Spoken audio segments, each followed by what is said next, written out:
Assalamualaikum, selamat kembali lagi ke channel Meremang. Apa khabar semua? Ati doakan anda semua dalam keadaan baik-baik saja dan semoga keberkahan selalu menyertai kita semua, insya-Allah. Jika anda mungkin baru pertama kali mendengarkan kisah-kisah seram di channel Meremang, pastikan anda subscribe dan like agar ianya dapat memberi semangat untuk Ati bercerita kepada anda semua.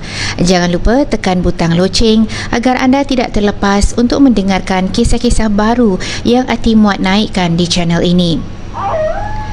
Kali ini Ati akan menceritakan kisah seram di pejabat. Tapi seperti biasa, marilah kita sama-sama membaca doa agar kita terlindung dari segala kejahatan, insya-Allah. Bismillahirrahmanirrahim. A'udzu bikalimatillahi tammati min syarri ma khalaq. Aku berlindung dengan kalimat-kalimat Allah yang sempurna dari kejahatan makhluknya. Nama saya Shima. Saya bekerja dalam bidang marketing. Jadi pada satu hari, saya terpaksa kerja hingga lewat malam kerana saya harus menghabiskan kerja-kerja saya. Oleh kerana terlalu sibuk, seharian saya tidak bercakap dengan sesiapa pun dan saya terlalu fokus kerja sampai tak perasan seorang demi seorang meninggalkan pejabat saya untuk pulang. Tahu-tahu ketika saya sadar, ofis saya sudah kosong, tidak ada orang lagi. Tapi tidak lama kemudian datang si Sarah. Lalu dia pun bertanya kepada saya, "Kau belum nak balik lagi ke? Dah pukul berapa ni? Baliklah." Saya pun menjawab, "Kejaplah, ada sikit lagi kerja nak habiskan ni." Sarah tidak menjawab apa-apa. Saya pun sambung kerja. Sempat saya lihat jam di dinding sudah menunjukkan pukul 10.45 malam.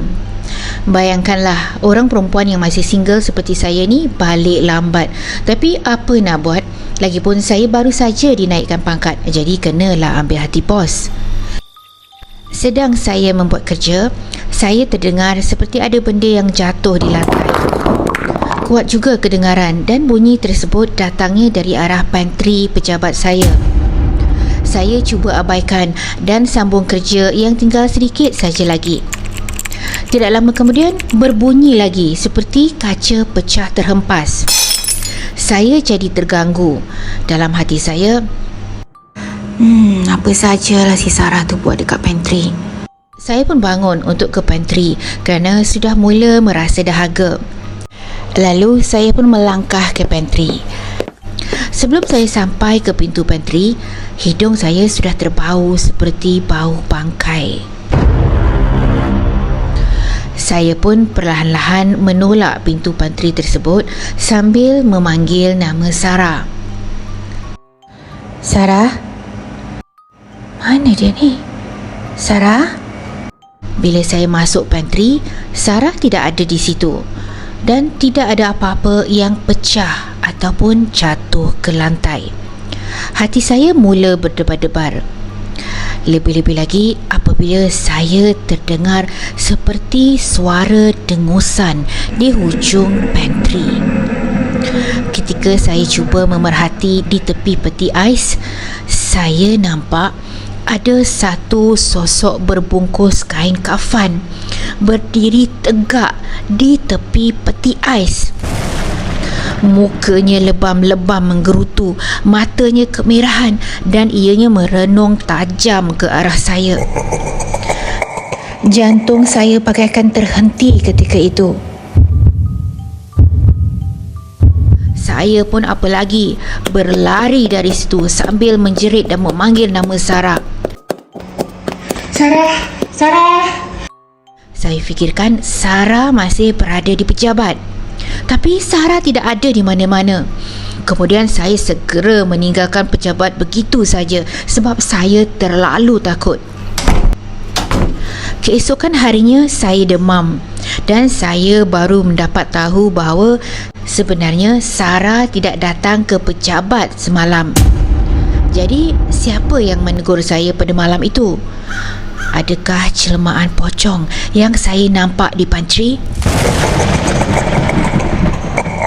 Baiklah, bagaimana? Anda pernah mengalami hal yang sama? Ati ingin berkongsi satu lagi kisah yang pernah terjadi kepada Ati secara peribadi sewaktu Ati bekerja hingga larut malam.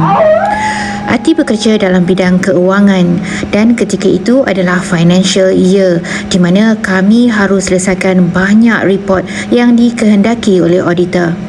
Pada malam itu, Ati terasa untuk ke tandas.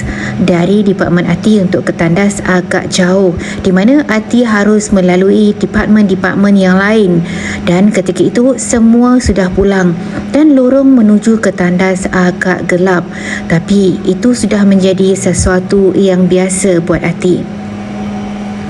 Sampai saja di tandas, Ati terus masuk ke kubikel yang terakhir dan Ati pun selesaikan hajat Ati. Ketika Ati keluar, Ati terserempak dengan seseorang yang ingin masuk ke kubikel yang satu lagi. Ati pun pergi ke sinki dan mencuci tangan.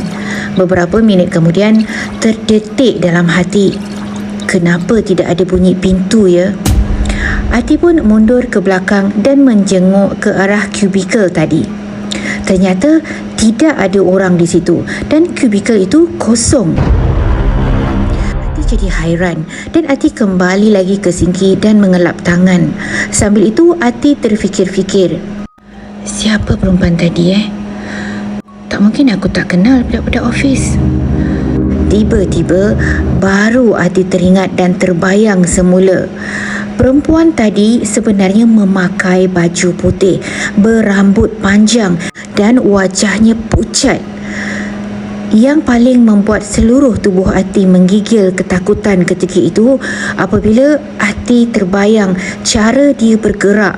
Dia bukan berjalan seperti biasa, tetapi dia seolah-olah terapung-apung. Ketika itu badan dan kaki Ati tiba-tiba menjadi lemah, seakan-akan tidak boleh berdiri lagi. Ati kuatkan semangat dan cuba keluar dari tandas itu. Sejak hari itu, Ati tidak berani pergi ke tandas pejabat Ati sendirian, lebih-lebih lagi bila waktu malam.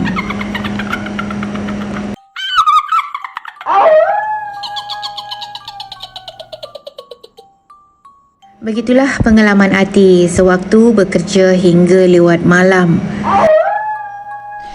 Selain kisah itu, ada lagi beberapa kisah seram yang pernah terjadi kepada Ati sewaktu Ati berada di pejabat.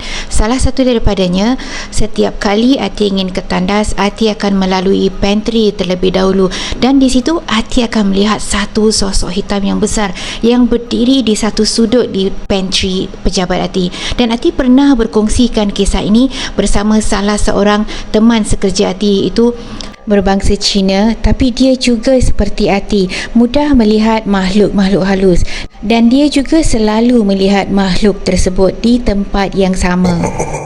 Jadi Ati dan rakan-rakan kerja merasa kemungkinan memang ada sesuatu di pantry pejabat kami.